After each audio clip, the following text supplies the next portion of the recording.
So আজকে সর্বপ্রথম আমি ধন্যবাদ জানাতে চাই আজকের সবার সম্মানিত সভাপতি, প্রধান অতিথি, বিশেষ অতিথি সহ যে সমস্ত নেতৃবৃন্দ মঞ্চে উপবিষ্ট আছেন তাদেরকে। সম্মানিত উপস্থিতি, আজকে যে প্রোগ্রামটা রয়েছে, প্রোগ্রামটা হচ্ছে প্রশিক্ষণ কর্মশালা। আসলে প্রশিক্ষণ কর্মশালা বা প্রশিক্ষণ দেওয়ার মতো অভিজ্ঞতা, মানে এই ধরনের মঞ্চে আসলে প্রশিক্ষণ দেওয়ার মতো অভিজ্ঞতা আমার হয়নি। এছাড়া আমার প্রফেশন, অর্থাৎ আমার টিচিং প্রফেশন যদি বলি, সেক্ষেত্রে আমার মোটামুটি অভিজ্ঞতা 6-7 বছরের রয়েছে। তারপরেও যেহেতু আজকে স্বল্প সমাজের কথা বলার সুযোগ পেয়েছি, অবশ্যই আমি আপনাদের উদ্দেশ্যে কিছু বলবো যা আমার জন্য এবং আপনাদের জন্য অনেক বেশি গুরুত্বপূর্ণ। আজকে আমি বক্তব্য শুরু করতে চাই আল্লামা ইকবাল সাহেবের একটা গুরুত্বপূর্ণ কবিতা নিয়ে। আল্লামা ইকবাল সাহেব একজন জনপ্রিয় কবি এবং হিন্দি, উর্দু সহ বিভিন্ন ভাষায় তিনি বিভিন্ন কবিতা লিখেছেন। তিনি যুবকদের পরিচয় তুলতে গিয়ে নানা কথা বলেছেন। আজকে সেই যুবকের পরিচয় দিব। আজকে যেহেতু যুবকদের নিয়ে আলোচনা, তাই আজকে আমি যুবকদের পরিচয় দিব। আসলে যুবক কারা, মুসলিম যুবক কারা, আজকে তাদের পরিচয় তুলে ধরতে চাই। আল্লামা ইকবাল প্রথমেই কবিতা শুরু বলেছেন, যুবক তুমি কি জানো তুমি কে? আমরা অনেকেই জানি না আসলে মুসলিম যুবকরা যে আমরা আসলে কারা, আমাদের অবস্থান কোথায়, আমাদের জন্মটা কীভাবে হয়েছিল এবং আজকের অবস্থানটা কী। সো সেই সমস্ত বিষয় নিয়ে আল্লামা ইকবাল বলেছেন, যুবক তুমি কি জানো তুমি কে? আল্লামা ইকবাল বলেছেন, তুমি তো আসমান থেকে ঝরে পড়া একটা তারকা, তুমি তো জানো না তোমার ইতিহাস। তোমার জীবন ছিল খুবই স্বর্ণালী এবং গৌরবোজ্জ্বল। আমরা প্রায়ই অর্থের অভাবে নিজেদেরকে হারিয়ে ফেলি, যে আসলে আমাদের যে সংগঠন, এই সংগঠনের টাকা নাই, আমাদের অর্থ নাই, অ্যাসেট নাই। So how is it possible to go forward? আমরা কীভাবে আসলে সামনের দিকে যাব, এই চিন্তায় মোস্ট অফ দ্য টাইম আমরা কী হয়ে যাই, বিচলিত হয়ে যাই যে আসলে আমরা কী করব।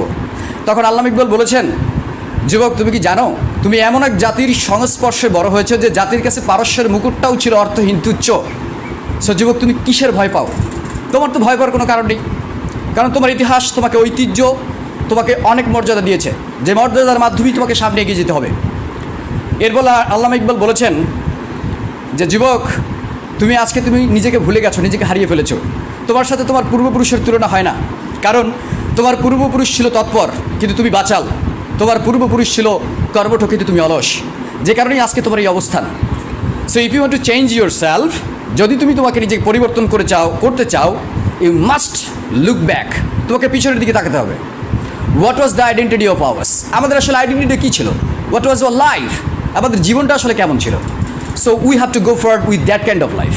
আমাদেরকে আসলে সামনের দিকে যেতে হবে ওই ধরনের সময়টা নিয়ে, ওই ধরনের লাইফটা নিয়ে।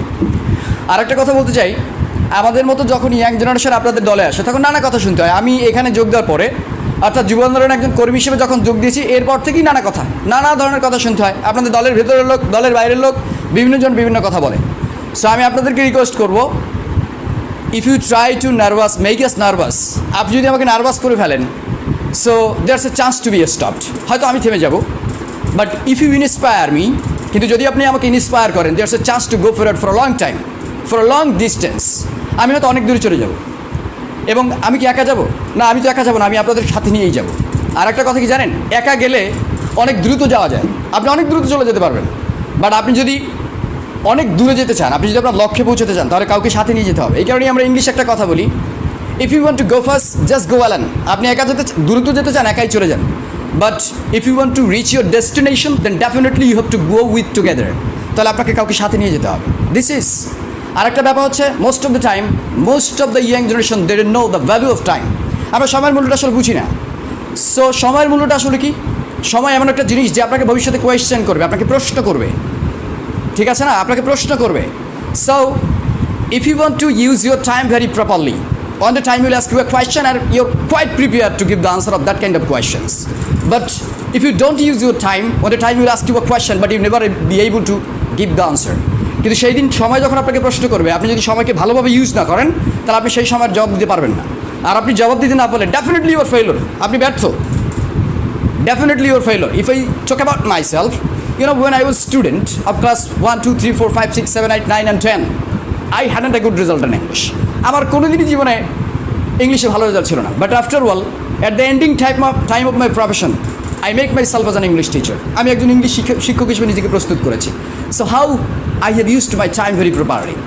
সো আমি এটা বলতে চাই, যুব আন্দোলন, যেটা আমাদের ইউনিয়নের সেক্রেটারি সাহেব একটা কথা বলেছেন, চমৎকার একটা কথা বলেছেন, this is a institution, this is definitely not only a political institution, this is definitely A social institution. এটা একটা সামাজিক প্রতিষ্ঠান, এটা একটা ধর্মীয় প্রতিষ্ঠান।